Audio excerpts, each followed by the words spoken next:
My next guest, you know who she is, the LFA flyweight champion, Sabina Mazo, who is the newest member of the UFC roster. Of course, she signed this past week. Sabina, how are you? I'm very good. Thank you. Thank you. Hey, it's really good to talk to you now as a member of the UFC roster, and we'll start right there. How did this all come together with you signing with the UFC? When did you find out this was a reality?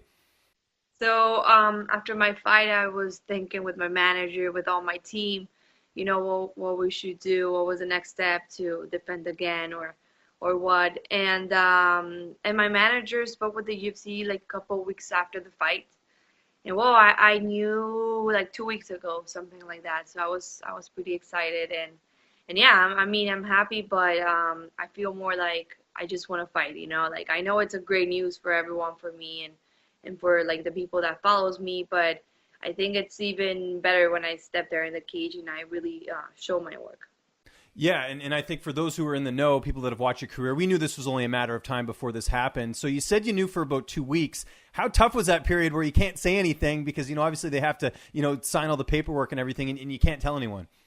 Yeah, well, of course, my team knew, so that was like kind of important, master and like my family, but yeah, I mean, the day I knew, I was really, really excited. After it was like, you know, like, oh yeah, it is there, but it's kind of not old news, but I already knew, you know. But now that I can tell everyone, I'm happy for sure to spread the word. And what does it mean too to make a bit of history here? If I'm not mistaken, you're the first Colombian female fighter. It's amazing, you know. Like I know a lot of people they don't believe, and I think it's amazing to prove not only them but myself that I can do this. And so yeah, it's part of the history in Colombia, you know, and I hope it grows and there's more like new generations of fighters that can do the same thing. Who's the first person you told when you found out the news? Master. I told Master Rafael. He, like, when my manager was talking to them and everything, I told Master, and you know, my parents as well, because they support me with everything, so they kind of had to know. And you mentioned your management. I know you're with First Round. How long have you been with them? Because I just found that out the other day that's who actually reps you now. Yeah, I've been with them for about 2.5 years now. Okay. 3 years. So yeah, I started with LFA because of them. So yeah, basically it's been a long time. Yeah, no, it always helps to have good management to, you know, have those connections and everything. So that certainly paid off here. But let's quickly talk about your last fight. Of course, another great win over Carol Yariwaki at LFA 54. Another decision, but I think, again, just showing the evolution of your game, just showing off different things. You must have been pretty happy with your performance. Yeah, well, you know, of course, like every fighter wants to finish the fight. But I was happy with what I did, you know, and I think it was a lot of experience in this last fight, in the last 2 fights with the 5 rounds. And it kind of helped me, you know, it kind of helped to like try to see my mistakes and try to improve them in the other fight. So yeah, I mean, she was a really tough opponent. She handled a lot of punches and stuff. And yeah, I mean, I'm happy with my performance, but of course, not satisfied. I want to do better. Yes, of course. And, you know, speaking of LFA, you know, how much do you think that has helped you, you know, prepare you for your octagon debut? Because you've had really tough fights throughout your career. You've been in, you know, fights that have gone the distance. You fought for a title. Like, how much do you think that's going to pay dividends for when you do make your octagon debut? I think that works a lot. You know, I really am grateful with LFA because they have a great show, you know, and really great opponents. So all that helped me for the experience to step there. And I know I can make great fights in UFC, you know, so that's my idea, you know, to go for the victory, but more than that, to give like great shows and great fights for the people. And I was going to say, too, I'm sure it's kind of neat to carry that LFA flag as well. I mean, we've seen a couple of notable female fighters make the jump. I mean, we've got Andrea Lee, who's fighting this weekend. We've got, you know, Macy Barber. We've got Mackenzie Dern. And now you're part of that class of, you know, fighters that have really, you know, found success on the regional scene with LFA and are now, you know, members of the UFC roster.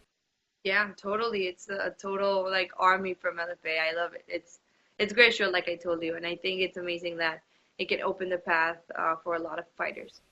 And now that you're a UFC fighter, we can start talking about UFC things. And of course, we had the flyweight title fight last weekend in Toronto. Valentina Shevchenko coming out on top in that one. I'm pretty sure, I would assume you watched the fight. If you did, what were your thoughts on Valentina's performance?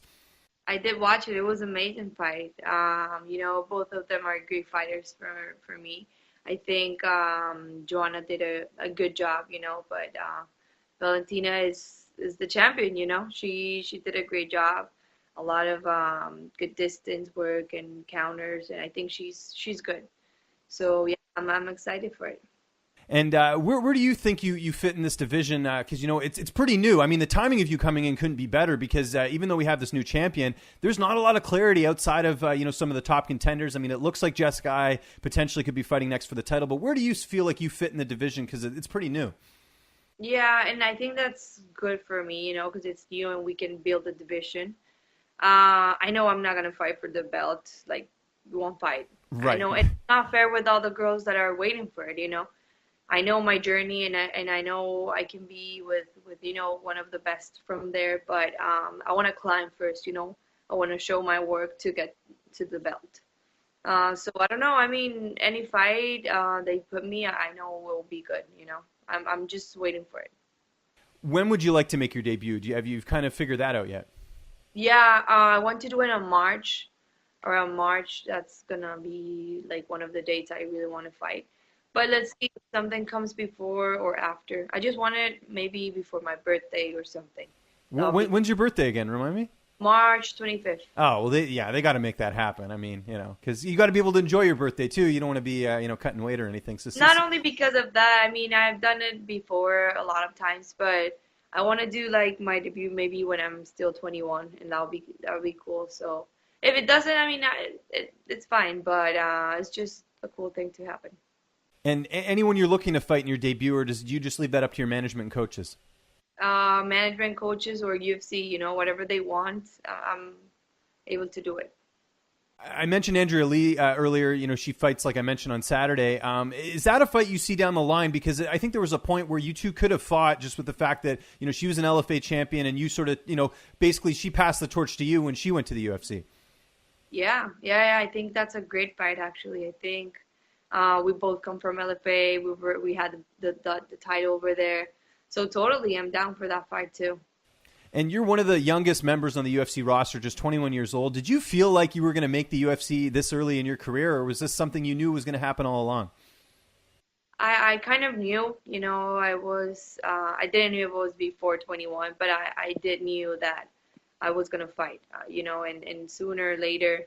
And I think it was the right time, because it's just hard to find different opponents outside. There's a lot of girls now in Bellator or in UFC, so it's the right time for me. I didn't thought about the age or anything, but now that I can, I mean, why not doing it? And last question before I let you go. I mentioned we got Christmas right around the corner. What are the plans this year? Are you going to be staying in California or are you going to go back to Colombia?